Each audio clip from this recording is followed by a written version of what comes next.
บสบายดีพ่อแม่พี่น้องFCเมื่อสุคนเด้อพี่น้องมื้อนี้ได้มาพบมาพอกับซองหนอนบาลาวไต่พี่น้องหนอนบาลาวไต่จะพาพี่พาน้องได้มาเบิ่งมาชมภาพบรรยากาศเขตหมู่บ้านหาดสั้นและภาพบรรยากาศการเดินทางพี่น้องไปสวนกล้วยและทำส้มเฮามาเบิ่งดินนอนตอนหญ้าของพ่อแม่พี่น้องประชาชนอยู่เขตนี้ทำส้มเป็นจังใดผลจากการปลูกกล้วยพี่น้อยได้รับผลกระทบคือแนวใดก็มาเบิ่งมาส้มไปน้ำกันพี่น้อยก็หมู่บ้านหาดสั้นก็เป็นอีกหมู่บ้านหนึ่งพี่น้อยจะเป็นชนเผ่าเล่าพี่น้อยที่เขาเจ้าได้เชื่อถือหีดของประเพณีพี่น้อยในการเฮ็ดหีดเฮ็ดคล้องหรือว่าการเจ็บการเป็นพี่น้อยเขาเจ้าก็ต้องได้ผ่านการเฮ็ดหีดเฮ็ดคล้องก่อนพี่น้อยจึงไปทั่วไปถึงหรือว่าไปหอดหุงหมอพี่น้อยหลังจากที่มันบ่สวงบ่เศร้าในการเฮ็ดหีดเฮ็ดคล้องพี่น้อยเขาเจ้าจึงได้ไปหุงหมอและทำส้มก็ต้องขอโทษขออภัยหลายๆเด้อพี่น้อยว่าเราไต่ก็ได้เก็บภาพบรรยากาศคร่าว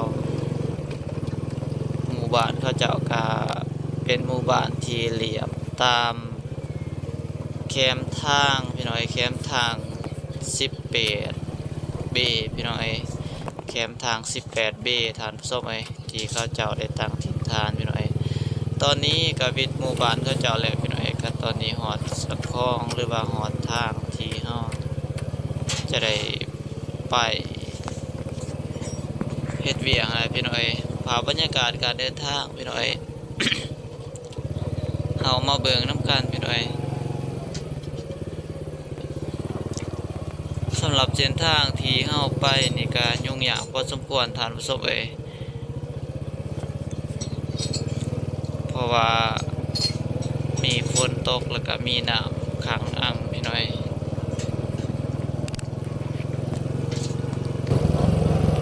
นี่แม่นบรรยากาศเส้นทางที่หน่อยบ้านเราไต่จะได้ไปเขาเฮ็ดเวียงพี่น้อยเส้นทางที่ได้เดินทางไปแต่เท้าส้ม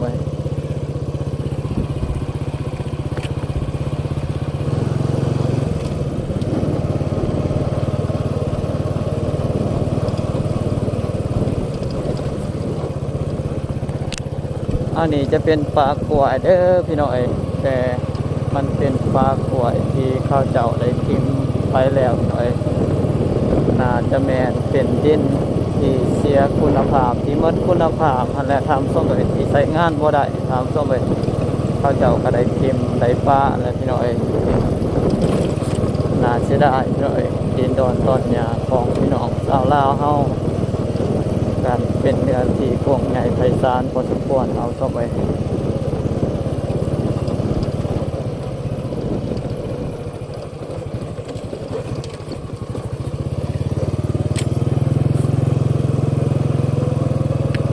ทางเดินตัดเข้าไปกันยุ่งยากพอสมควรครับ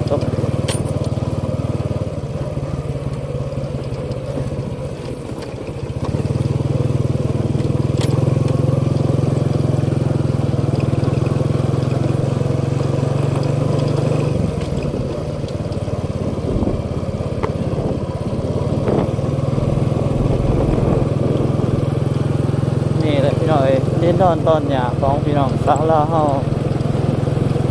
เขตนี้เป็นปลากล้วยกับเบิดคุณภาพใส่งานบ่ได้พี่น้อยแต่ก่อนหน่อยบ่ละไต่เขาจักเสือบันไดได้พี่น้อยว่าปลูกกล้วยแห้งเป็นที่ดินที่อุดมสมบูรณ์พี่น้อยแล้วมาเบิ่งตัวจริงแล้วมาเห็นกับตาพี่น้อยกล้วยนี่ก็บ่ได้หลายปีพี่น้อย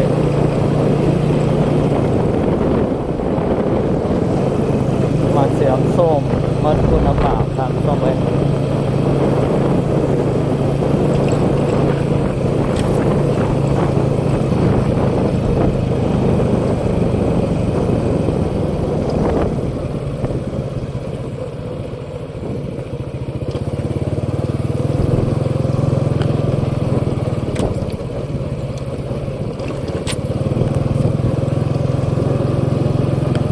พวกต่างประเทศเขาจะ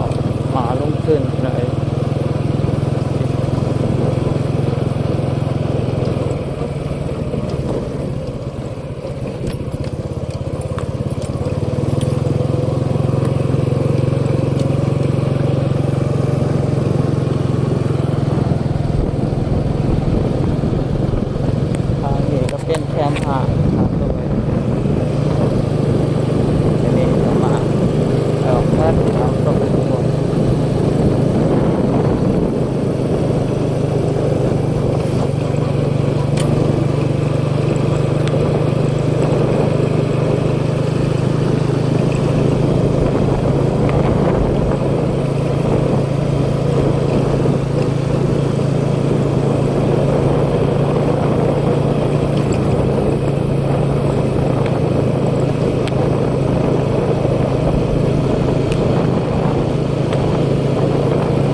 บ่ฮู้ว่าสิปลูกพืชชนิดใดพี่น้อยสิเกิดสิขึ้นนี่พี่น้อย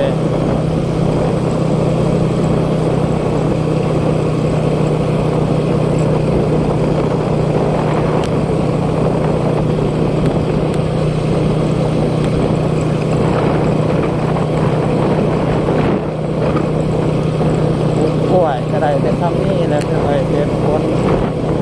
มาเป็นแค่นี้ครับ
นี่ก็เป็นฟาร์มกล้วยเบิดพี่น้อยแต่ว่าเดี๋ยวนี้ก็เป็นฟาร์มพี่น้อยฟาร์มเป่าแปน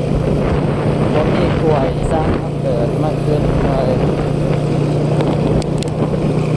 แต่ทางตรงผลของการขึ้นเรียกว่าปลูกกล้วยพี่น้อยผมคิดว่าสิเป็นอย่างนี้อีกดอกต้นของพี่น้องลาวห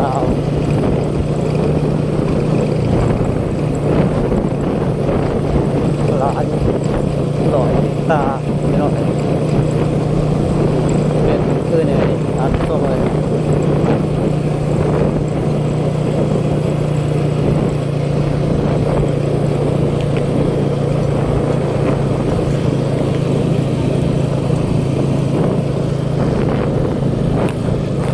ทางนี้จะเป็นตรงดินและต้นเลย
น่าจะบกพร่องปานใดทานสมัยคน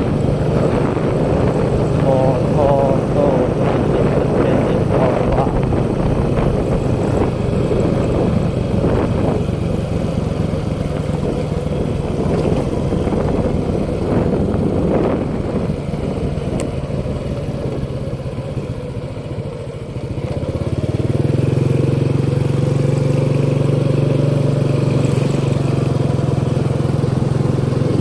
หน่อย